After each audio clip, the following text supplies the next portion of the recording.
G'day guys, Clevo King here.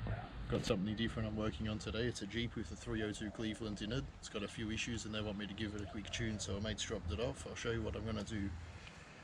I adjusted the timing first thing this morning. It was massively retarded, so I put the timing to 10 degrees before top dead and got it where it should be. We took it for a drive and he still wasn't happy with it, so we're going to do a compression test.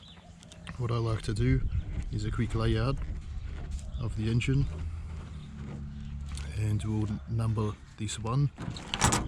If we're looking at the engine later on, number one. When we do our compression test, we'll do a wet and a dry, and we'll write our readings in the cylinder so we don't forget which one's which.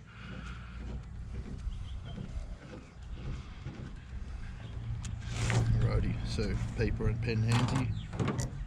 This is a 5/8 socket for a Clevo, and my little spark plug tool. This thing's very old, from the USA Champion. It's a pretty cool little thing. Alright.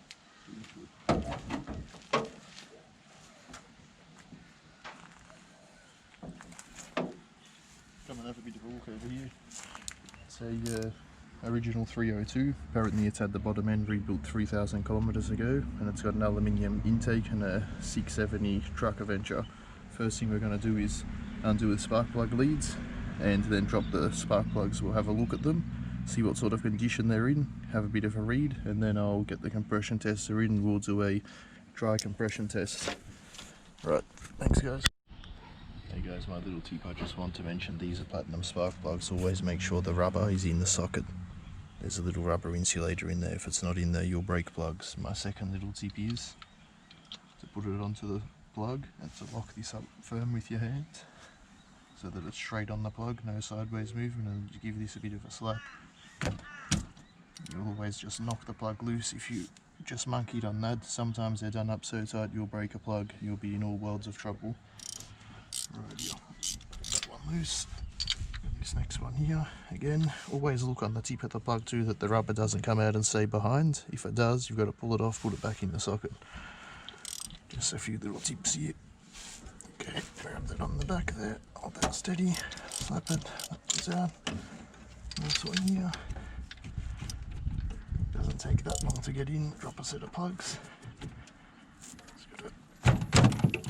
Alrighty.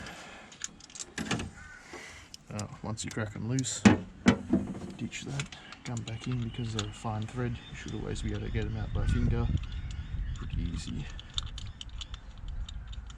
Now as I'm working on an engine, I'm always looking around at it, looking at it closely, and other things nearby.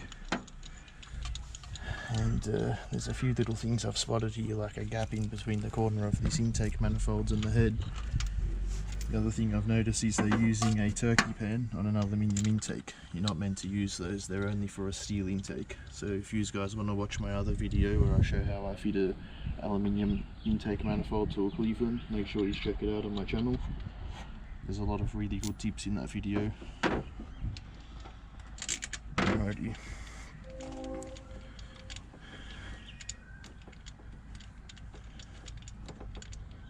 We've probably got exhaust valve issues with this engine, guys, at a first guess, because I tested the ignition system before with my light, which is something else that's in another one of my videos if you want to look back. And oh wow, see the carbon fouling on there? That's brand new. So for some reason there's a lot of carbon on the back and it's running very lean on the front, so something's not right here.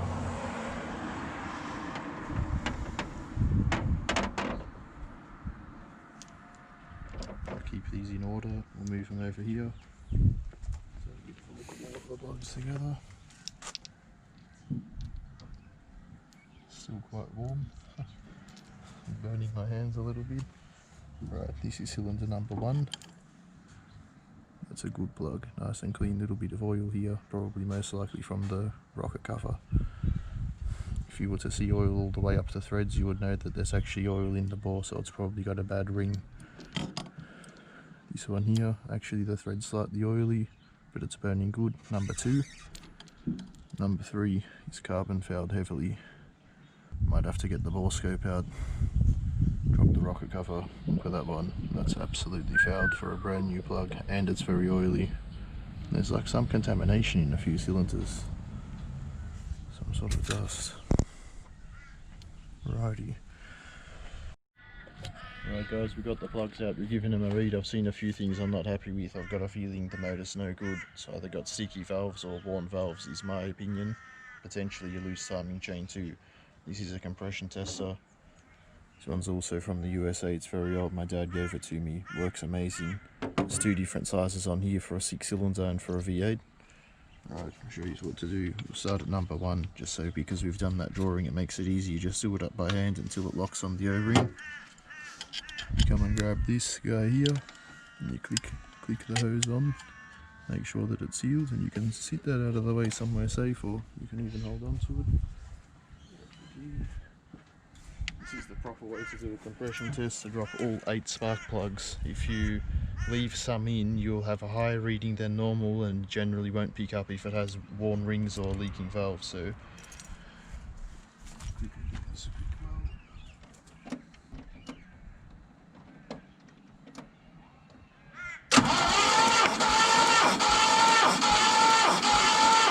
Yep. what we got? 130. Maxed over. 135. That's a bit low, so number 1 will come back over to our lift class.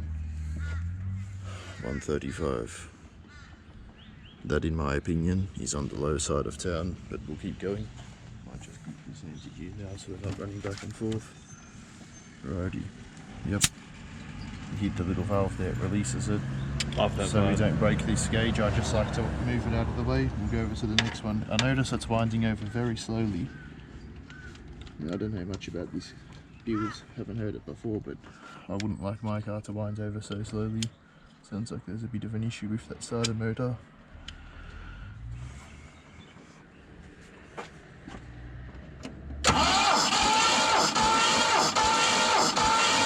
Yep.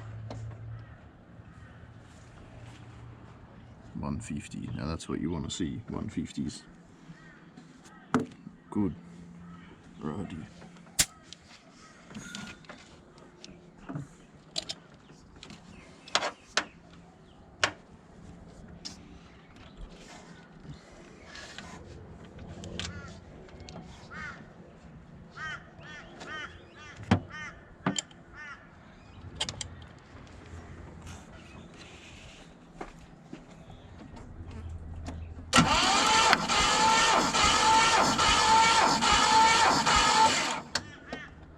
Did you hear that click then?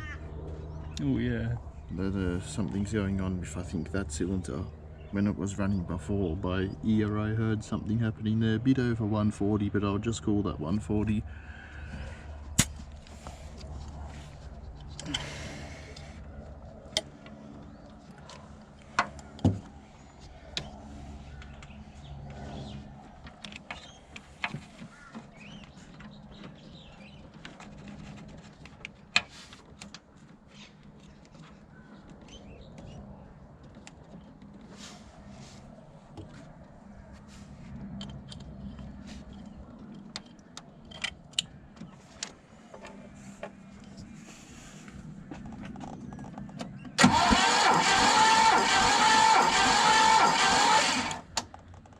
Bit more? No, that's about it, man. Maxed over there. That's a really low one, so there's a bit of a concern there. 120, okay. 120. That's why that one's You really want to be in the 150 range for the plug set. It's a so-called rebuilt bottom end, so going off the facts have been given, there's definitely some issues we think pertaining to the valve, so it's a bit of a pop. These heads were never built to take unleaded originally, so what you've got to do is, when you're building a Clevo these days, you really want to upgrade to hardened seats and to stainless valves with a 1-groove retainer, and a lot of people don't because it's very expensive. You end up kind of having issues like this that you won't really be able to tune out. That's why we're doing this compression test. Save time, cut the bullshit. Sometimes what people are told is far from the truth when they're buying something.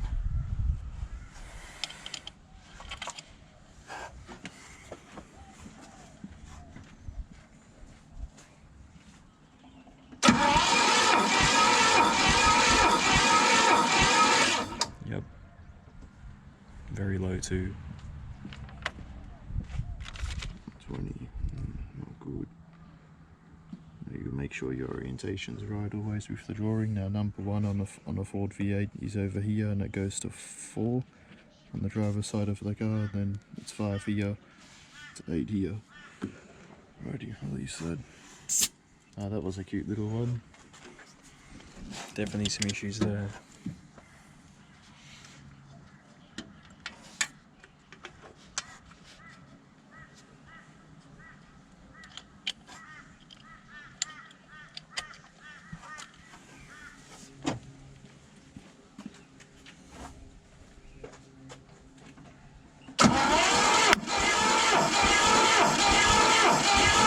Yep.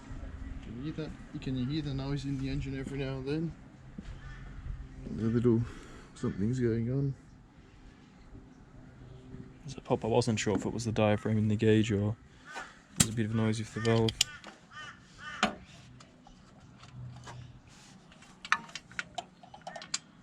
I've tested some Clevelands. I've pulled about 160 a pod for a pretty healthy engine. 302 is a closed chamber. They're around 9.6, 9 to 8 compression factory, so you really want to be seeing around 140, guys. Even a stock 351 Cleveland, if you've got, so you've got your 10 to 0 compression, which is what your static compression ratio is here on the inside, and your PSI on the outside. I'm writing down and measuring PSI today, but you've got both there. This is a pretty cool old thing. Right, hold on to that for a second, bro.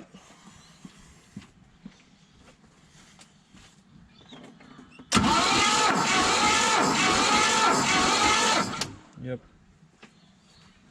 Another low one.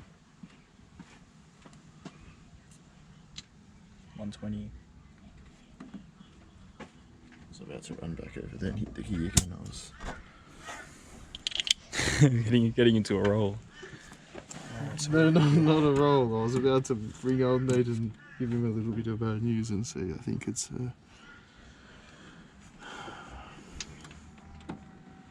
what we're gonna do now, guys, right? After this, I'm gonna go and get a bit of motor oil, and we're gonna do a second check. We're gonna put a little bit of oil introduced into each cylinder. If those low cylinders come up, it's gonna be ring issues with the bottom end. If the cylinder pressure doesn't come up with oil in the cylinders, it's gonna be leaking valves and valve seats. Some guys like to do leak down tests. I didn't really want to drag the compressor out here and make a whole lot of racket in the street today. This will tell me what's going on anyway.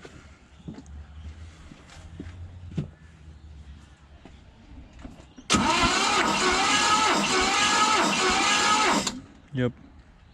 How's that one? Slightly less. No way.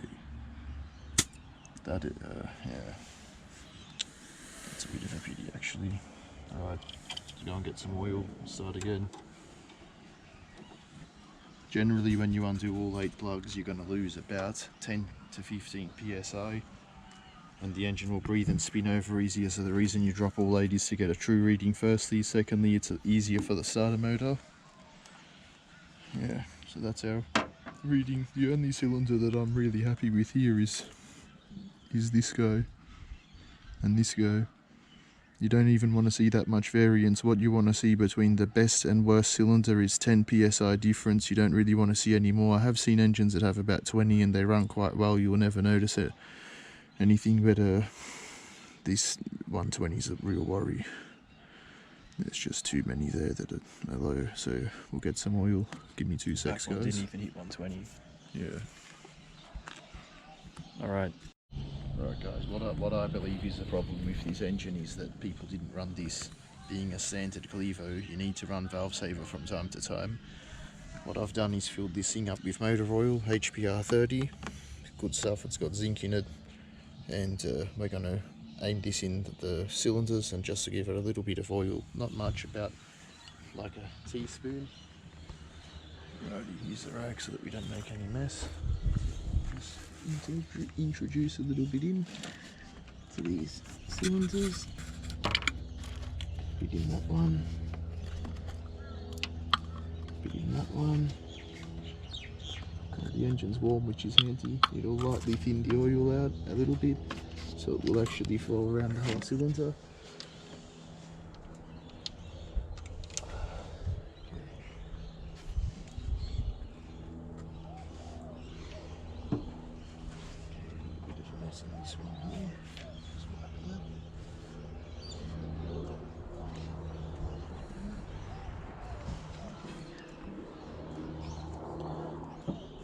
introduce a bit of oil. We'll just do this one side for now, put a bit in the other side later and we'll come back. So this is our dry test. This is our wet test. Right, screw this one back in now. And because the oil needs to sort of move around the bore and that, we're going to crank it. If you've noticed before, I was doing 3 cranks because an engine has 2 cycles. To turn an engine over once properly, you actually need the crank to go around twice. So I was turning it over 3 times, so we absolutely get the most cylinder pressure. This time I'm going to turn it over 4 times just to evenly spread that oil out, get the highest reading we can. Alright, let's go.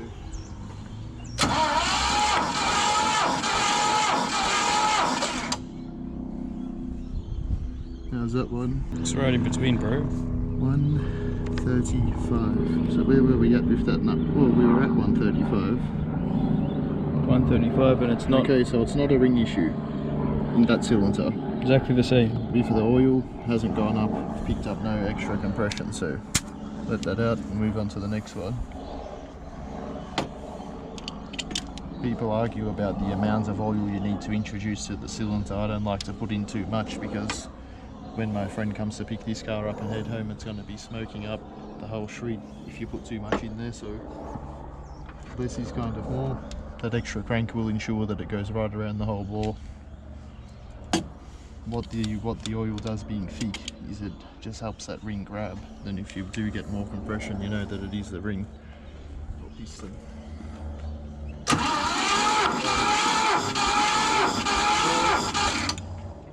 Where do we go there?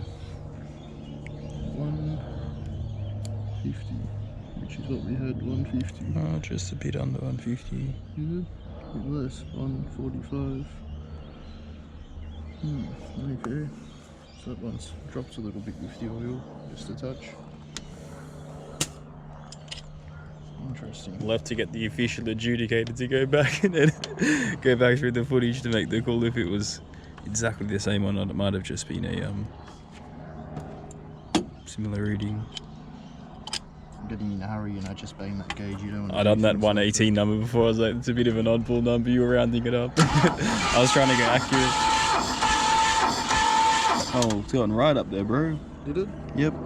What is that exactly? 160. Well, Okay, so that cylinder has a bad ring. That one there before.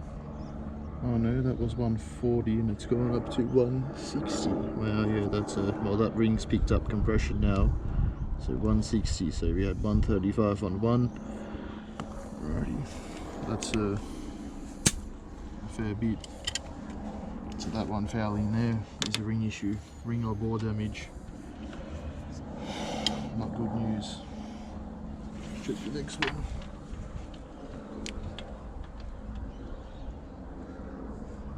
If you pour the oil in and it doesn't peak up and it's still low, like in the 130s, 120s, then you're going to start thinking about bore and valve seats. A lot of guys are running Clevos on 91 octane. They actually love 98 if you can get your hands on it.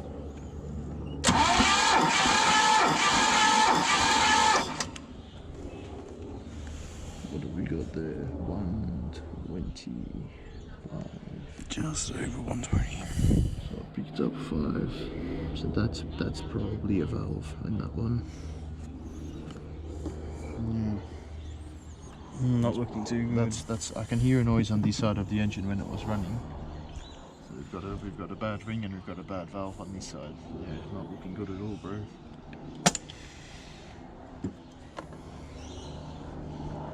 Feel free to leave comments when I do put this video on of what you guys think about this too. Like maybe I'm misdiagnosing it. This is just what I do. A leak down test is a slightly better way to go about checking cylinders, but again, it's not going to really pinpoint you at what the problem is. Another thing I can do later on is hook a vacuum gauge up to that carby and see how the needle's flickering. Get a bit of an idea if it a few little things I was told about this engine are a bit strange, like the fact that they came in with some advance. Could be a few little things that are holding this sucker back.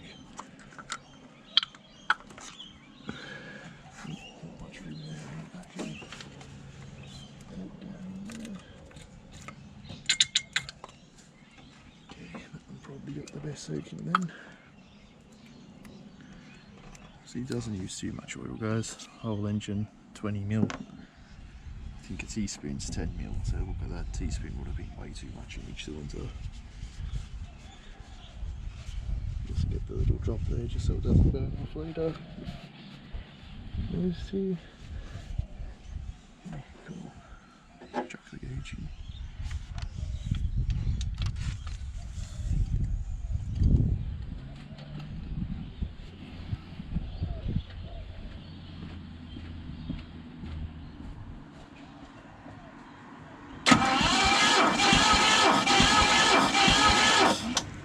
Yep.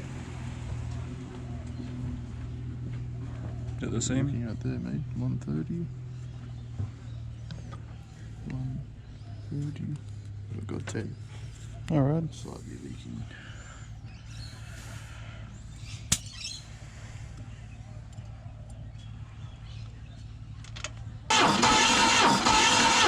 Oh, yep. Which is a good one. Okay, that was a lot higher, I'm pretty sure. Yeah, how did we go there? 155. From? 130. So Alright. that's another ring. So definitely big pickup there. Massive. Noticeable, that's what this tests. Obviously he doesn't beat pulling the engine completely apart, but with this customer's budget restraints, we're trying to help him out. He's already put this in and spent a lot It's of a love money, you job, guys, so I'm doing this. Normally, what I would like to show you in a video is what I do with a second-hand engine when I buy You it. just pull it straight down, And how I check especially it an out. engine like this. Yeah. But we're gonna. People are scared to spend that $100 on a gasket kit, but it saves you all of this mucking around. It's not fun.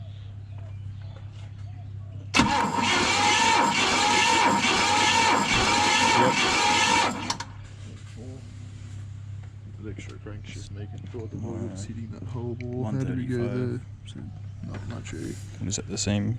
A little bit of a gain. It's not much.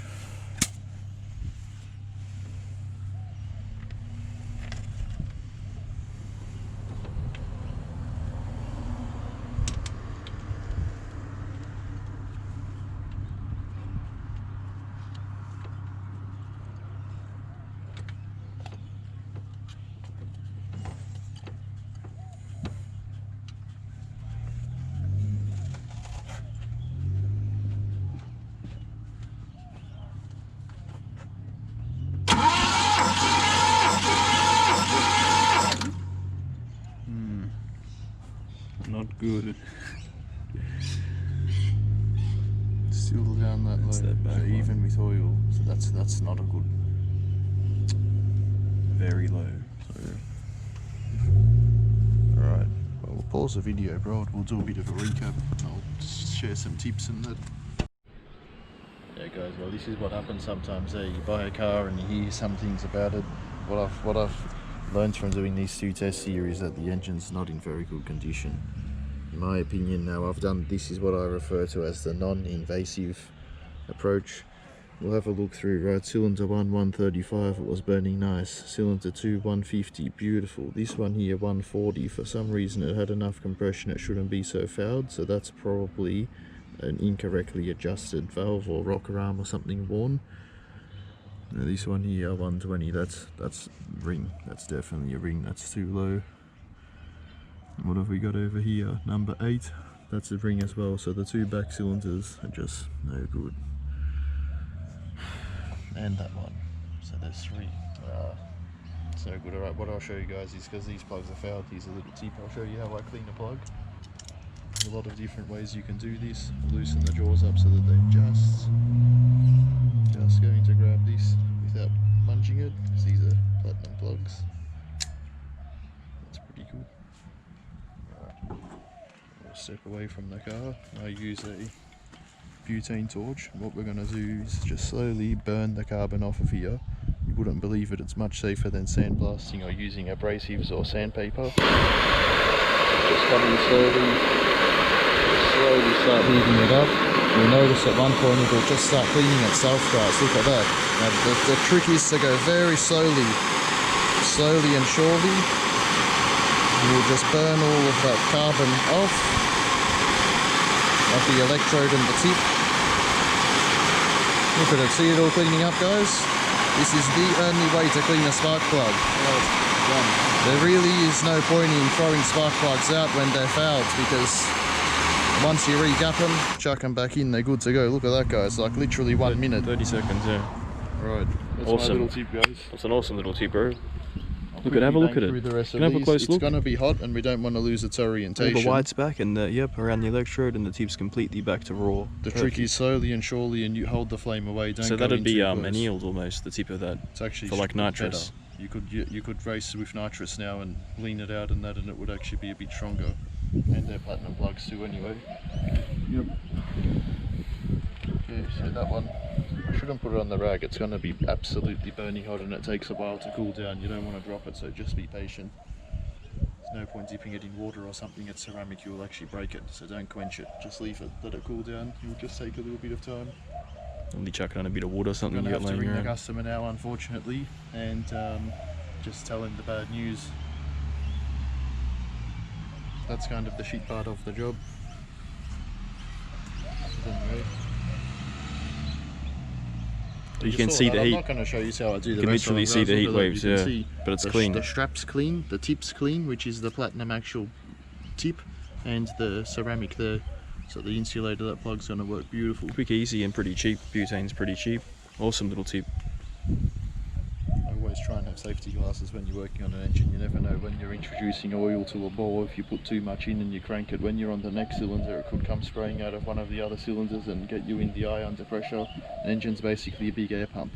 Be careful. Always, yeah. Hopefully you've learned a few little tips here, guys. What we're going to do now is clean these, chuck the plugs back in, turn the thing on, idle it, get the oil burnt off out of the system, and I'll ring the guy and I'll see what his next move is. I don't think he's got to have the money to spend for me and my brother to pull it apart for him. We actually have a couple of 351s always in stock, ready to go, good second-hand running engine. So the 302 bubble block I sold last week was an absolute dream for this guy. Would have been. It's just a bit late on it. Our buddy Mick would have been killer in here.